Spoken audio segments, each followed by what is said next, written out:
I'm going to get straight to the point. Jeremy Lefevbre, I want to box you, and I'm going to break your nose in, buddy. And Jeremy, if you take this fight, the only dent that you're going to be getting, besides the big dent that's in your bank account right now because of Tattooed Chef, is the dent in your orbital bone when I land that first punch. Jeremy, buddy, I'm currently 17 years old. I turn 18 in November. My preference, I'd like to fight in the summer of 2024, next summer. We could fight on Creator Clash when your boy Graham did, and he got embarrassed and cried in front of the whole world. With all the people that you've screwed over the years with your shitty stock picks or your little courses that you sell in the description, I think you owe it to all those people and to yourself to box me. Jeremy, you kind of look like a giraffe, but currently I'm walking around 6 foot, 200 pounds easy. If we box in the summer of 2024, we can easily agree on a weight that I can make. 170 is easy for me, but I prefer 170 or 180. So, Jeremy, I can represent the entire finance community that hates you and knows that you're a fraud and that you've screwed over the years. And you can represent yourself, your FTX boys, and your drunk friend Kevin, who's mumbling and stumbling around probably somewhere. But, Jeremy, I'm 100% serious with this offer right now. I'm hoping we could come together and put a show on for the people. But let's get to an off-topic video that I usually don't do, and an unscripted video that I'm going to be making today, which is my thoughts on these finance gurus like Jeremy and Kevin. Guys, this is just an extra upload, completely off script, and just kind of me spilling my thoughts on these two fools. So, of course, roll the intro. Hello, I like money.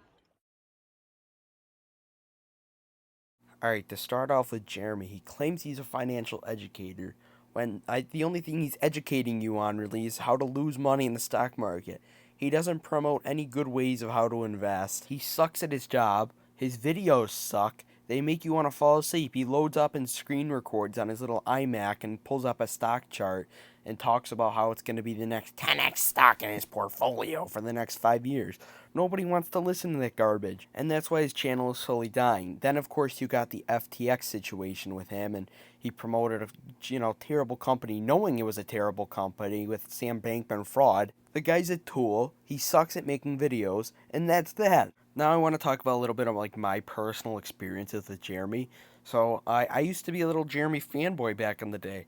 I wouldn't watch his content religiously, but like I'd watch it. And this is like during my dividend investing phase. This is probably like the first 3 months I ever started YouTube, 2 summers ago. I watched this guy and I bought into Tattooed Chef because of him. I'll be completely honest. And I want to make it transparent stuff. I don't blame him for, my losses in Tattooed Chef. I made that risk on my own. I knew the risk involved with that stock. But I would definitely, I was in a vulnerable spot, and a lot of other people were that bought into the stock as well that he like giantly promoted. So it's just kind of a piece of shit move by him. Not surprised at all. It characterizes him pretty well. And as you probably know, if you watch his channel in the past, I only own like I owned 3 shares of Tattooed Chef. I obviously sold this week, after it's down like 60%. But I bought into the stock, and he kept using these words that would like relate to you long term. This is gonna be the next PepsiCo, and I believed in that because plant-based food trends were kind of going up at that time, and I just blindly took this guy's advice, and a lot of other people did that lost money on the stock. And of course, that's nobody's fault but mine for actually my loss in Tattooed Chef. I knew the risk going into it, as I mentioned.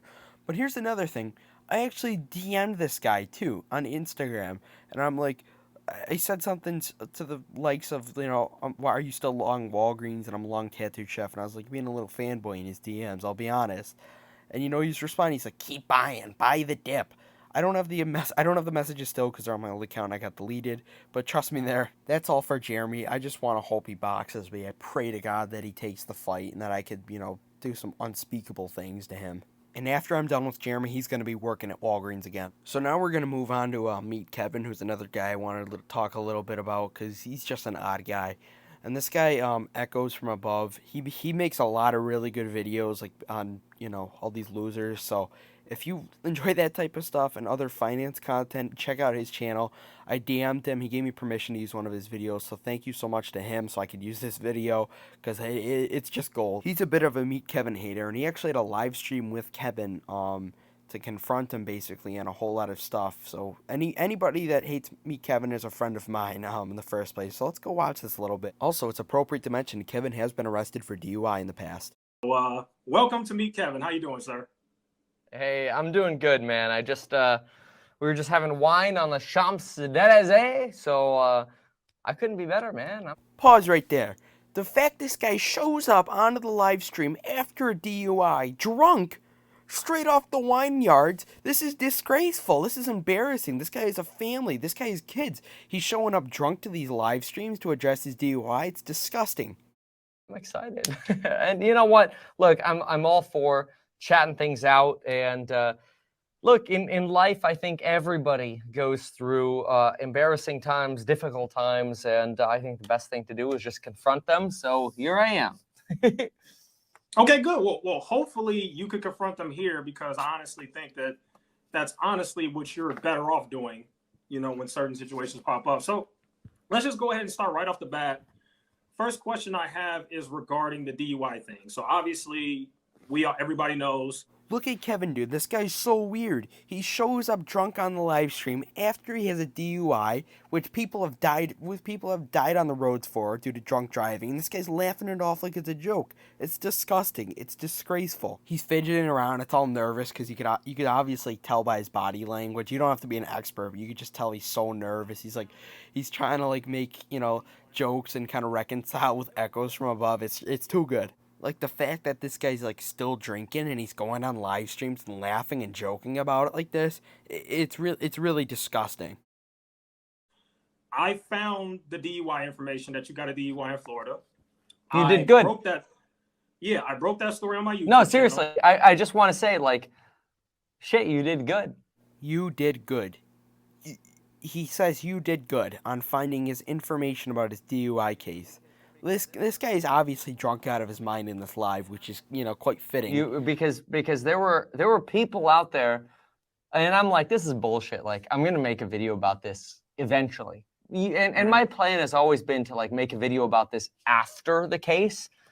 But you did good, man. You broke the case before the case even resolved. So I have to say, I don't know what you did, but you did good. Did you hear from somebody else, or were you just digging? I was just digging. I've made videos on you, obviously, and it took about 2 hours for me to put it all. All right, so that's really it. And in conclusion, Jeremy is a piece of shit, and Kevin is a weird piece of shit. There's a big difference there. Keep in mind, this guy Kevin has kids, and he's, what a great father, right? He's, you have kids, bro. You're going on live streams in the middle of the night, showing up drunk and laughing off your DUI case. It's disgusting. You're a horrible father, bro. And my offer stands for Kevin too if he wants to box, but there's no chance with the liver he has that he would do it. And of course, guys, thank you for making it to the end of the video. I'm sorry it's a bit of an off topic, unscripted, a little bit of cursing in there. I appreciate also Echo for allowing me to use his video right there at the end. And of course, thank you for watching. His channel will be in the description. And of course, do Dividend Stocks on Chugs. I will see you guys Saturday. We have a great video then.